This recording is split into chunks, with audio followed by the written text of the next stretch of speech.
कि रस के भेद जो होते हैं वो कौन कौन से होते हैं। तो रस के जो है हमारे 11 भेद होते हैं। तो सबसे पहले हम पढ़ेंगे श्रृंगार रस कि श्रृंगार रस किसे कहते हैं। तो इसमें क्या होता है कि जब स्त्री पुरुष का पारस्परिक आपस में प्रेम होता है तो उसके वर्णन को मन में उत्पन्न होने वाला जो आनंद होता है, चाहे वो संयोग हो चाहे वियोग हो, तो उसे हम क्या कहते हैं, श्रृंगार रस। तो श्रृंगार रस को जो है वो रसराज भी कहा जाता है। आगे श्रृंगार रस होता है, इसके हमारे जो होते हैं 2 पार्ट होते हैं, एक संयोग और एक होता है वियोग। संयोग में क्या होता है कि जब हमारे यानी कि जब नायक नायिका का आपस में परस्पर मिलन होता है, स्पर्श होता है, वार्तालाप उनकी आपस में होती है, तो इसे हम क्या कहते हैं, संयोग। और यानी कि आपस में यानी कि बात करना। तो इसका एक एग्जाम्पल जैसे हमारे पास है संयोग का, दुल्हिनी कामू मंगल चार, हम घर आए राजा राम भरता। तो ये हमारा क्या है, संयोग का उदाहरण। उसके बाद होता है वियोग। वियोग का देखो कि इसमें क्या होता है कि जब वो आपस में नायक नायिका जो है आपस में मिलते हुए एक दूसरे से दूर हो जाते हैं, यानी कि उनका जो प्रेम होता है लेकिन क्या है कि आपस में मिल नहीं सकते, तो वो क्या होता है, जहाँ पर वियोग का वर्णन होता है उसे हम क्या कहते हैं, वियोग रस। तो इसमें क्या है कि स्थायी भाव भी जो होता है वो प्रतीक होता है। जैसे कि इसका उदाहरण हमारे पास है कि निस्दिन बरसत नैन हमारे, कि हर दिन क्या है कि हमारे नैन जो है वो बरसते रहते हैं। उसके बाद हमारे पास आ जाता है हास्य रस, कि हास्य रस क्या होता है, जब क्या होता है कि वाणी वेशभूषा, तो इनके कारण क्या है कि मन में जो है हास्य भाव उत्पन्न होता है, तो उसे हम क्या कहते हैं, हास्य रस, यानी किसी बात पर हमें हंसी आ जाती है। जैसे कि इसका एग्जाम्पल है, मुन्ना ने मम्मी के सिर पर देखी 2-2 चोटी, भाग उठा भाग गया सिर पर सापिक लोटी। यानी कि छोटा सा बच्चा था, उसने मम्मी के सिर पर 2 चोटियां देखी तो उसे ऐसे लगा जैसे कोई सांप क्या कि वहां पर लेट रहा हो, उसको देखकर हंसी आ गई, तो ये हमारा क्या है, हास्य रस। उसके बाद हमारे पास आ जाता है करुण रस। तो करुण रस में क्या होता है कि अगर हमारे हृदय में जो शोक उत्पन्न होता है तो उसका जो स्थायी भाव का उद्भव होता है उसे हम क्या कहते हैं, करुण रस। तो इस रस में क्या है कि जैसे कि कोई हमारे प्रिय व्यक्ति की मृत्यु हो जाती है, तब हमें क्या है कि ये रस उस समय उत्पन्न होता है, यानी कि शोक का ही रस है। तो इसका उदाहरण देखो हमारे पास क्या है कि दुखी जीवन की कथा रही, क्या कहूँ आज जो नहीं कही, मैंने क्या है कि जो दुखी जीवन की कथा है वो आज नहीं कही। उसके बाद हमारे पास आ जाता है वीर रस, यानी कि अगर हम क्या करते हैं कि शत्रु का उत्कर्ष मिटाते हैं और दीनों की दुर्दशा देखकर उनमें उदार करते हैं, धर्म का उदार करते हैं, तो वो वीर रस कहलाता है।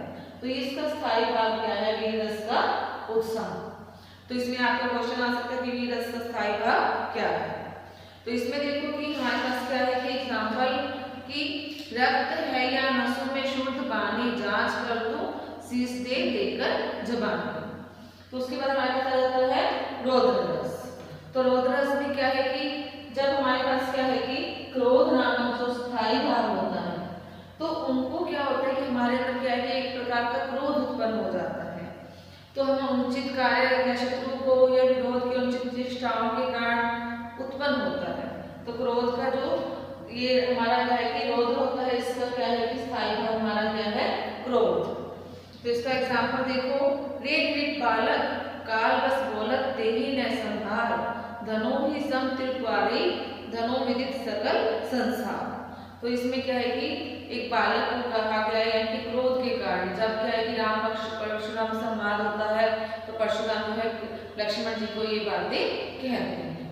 उसके बाद आता है भयानक रस। भयानक रस क्या होता है, जब क्या है कि स्थायी भाव है, जैसे स्थायी भाव विभाव अनुभाव से संयोग करते हैं, तो भयानक रस जो है वो होता है। जैसे कि हम शेर चीता अजगर इनको क्या है कि देखते हैं तो हमारे मन में भय का संचार होता है, तो इसका भयानक स्थायी भाव क्या है, हमारे पास भय है।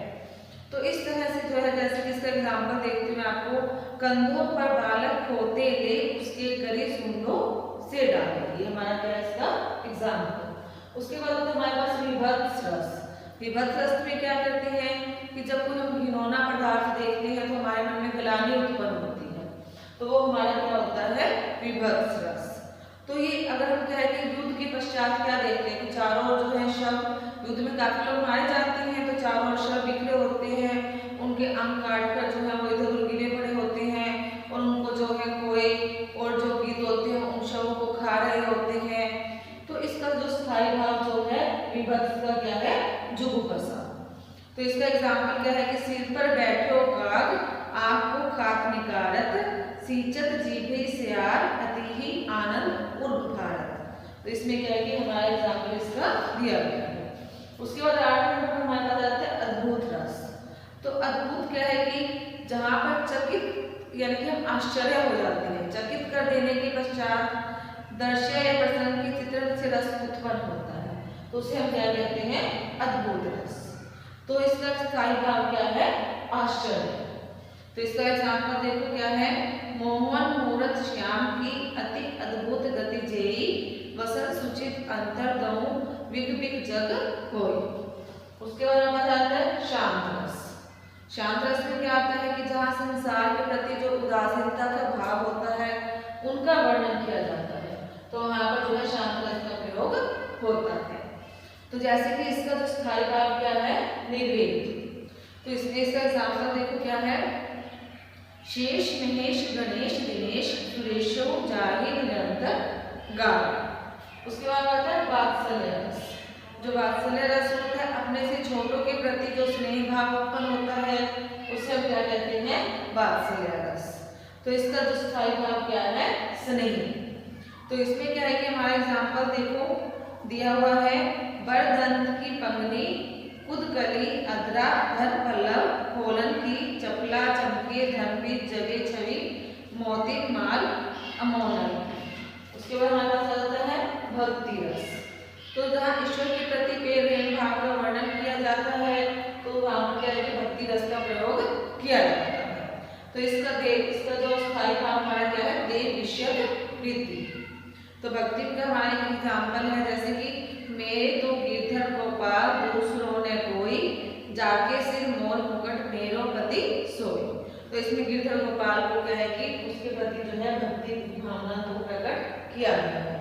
तो इस तरह से जो रस में हमारे 11 भेद हैं और इनके स्थायी भावों को भी हमने याद करना है कि इसके स्थायी भाव कौन कौन से हैं। तो आपने इसको पढ़ना है ध्यान से और समझना है। Thanks for